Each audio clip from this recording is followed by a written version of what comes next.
La justice a donc finalement autorisé le port du burkini sur les plages françaises. Cet après-midi, le Conseil d'État a suspendu l'arrêté pris par la commune de Villeneuve-Loubet interdisant aux baigneurs le port de vêtements religieux. La plus haute juridiction administrative a motivé sa décision par l'absence de troubles à l'ordre public. Les explications de Claire Colnet avec notre bureau à Marseille.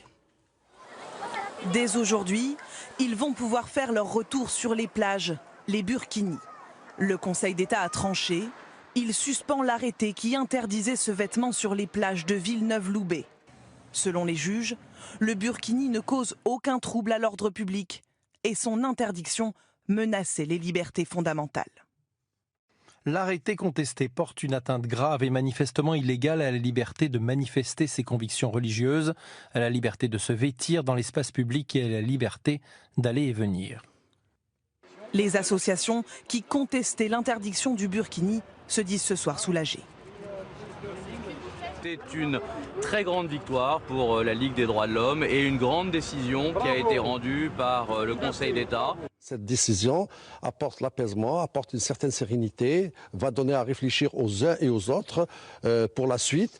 Mais à Villeneuve-Loubet, le maire lui dénonce une décision politique, un débat instrumentalisé par certaines associations. Cette décision, loin d'apaiser, ne peut qu'aviver les passions et les tensions, avec les risques de troubles que nous voulons justement éviter. Seule désormais une loi peut les prévenir. Sur la plage de La Ciotat cet après-midi, cette jeune musulmane porteuse du burkini se dit-elle satisfaite de la décision du Conseil d'État. Elle l'a même attendue avant d'aller se baigner. D'ailleurs, on attendait la nouvelle à 15h, on s'est dit, on sait jamais. On est venu à 15h30 à la plage, on sait jamais. Donc, ouais, voilà, c'est bien. Pour l'instant, on peut se baigner, on reste baigner. Au total, 26 maires de stations balnéaires du nord au sud de la France ont pris des arrêtés contre le port de burkini sur leur plage. Voilà une décision, c'est Dominique Verdaillon que l'on retrouve devant le Conseil d'État. Bonsoir Dominique. Alors cette décision peut-elle faire jurisprudence ? Oui, c'est un coup d'arrêt pour toutes les municipalités qui ont pris des arrêtés semblables ou susceptibles de le faire. Encore une fois, on l'a dit, le principe de laïcité et le trouble à l'ordre public ont été balayés par le Conseil d'État. Et je vous signale d'ailleurs au passage que le mot burkini n'est jamais cité dans la décision du Conseil d'État. Alors deux conséquences. D'une part, les procès-verbaux qui ont été dressés sont illégaux. Ensuite, évidemment, les policiers municipaux ne peuvent plus verbaliser, pas plus sur une plage qu'au bord d'un lac, d'une piscine municipale ou même dans la rue.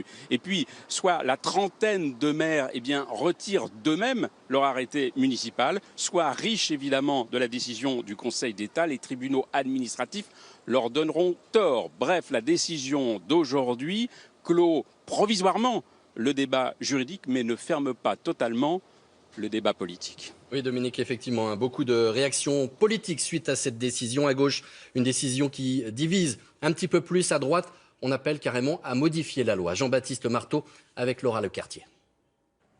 Au gouvernement, une très brève réaction après la cacophonie d'hier.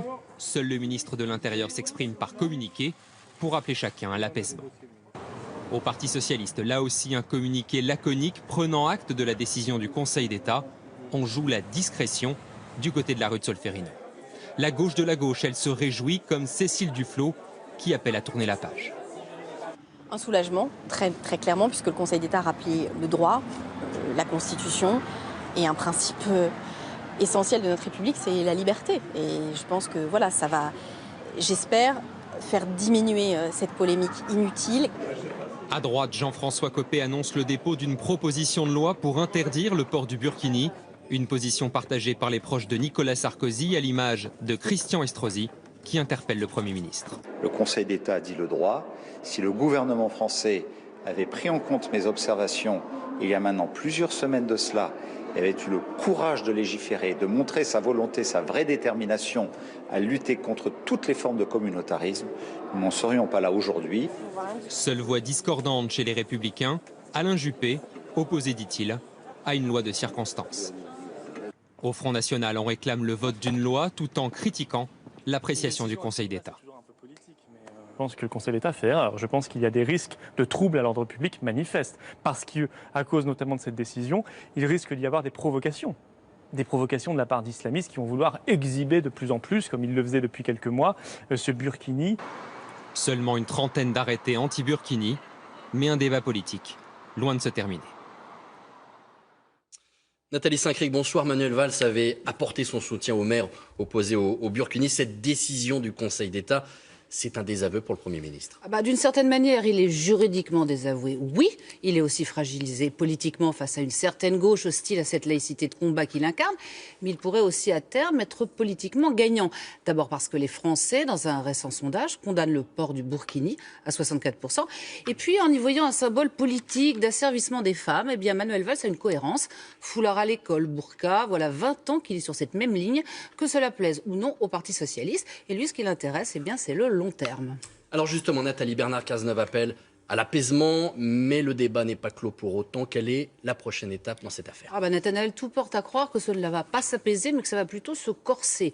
Une grande partie de la droite, on l'a vu tout à l'heure, et l'extrême droite demande à ce soir une loi sur le burkini et plus largement sur le respect de la laïcité dans l'espace public. Une droite qui va accuser le gouvernement de laxisme s'il ne bouge pas, car je vous rappelle qu'on est en pleine primaire. Alors il va falloir que le gouvernement trouve une réponse adaptée, car il n'est pas sûr, Nathanaël, que la ligne de François Hollande, ni provocation, ni stigmatisation, soit de nature à rassurer les Français. Merci beaucoup, Nathalie.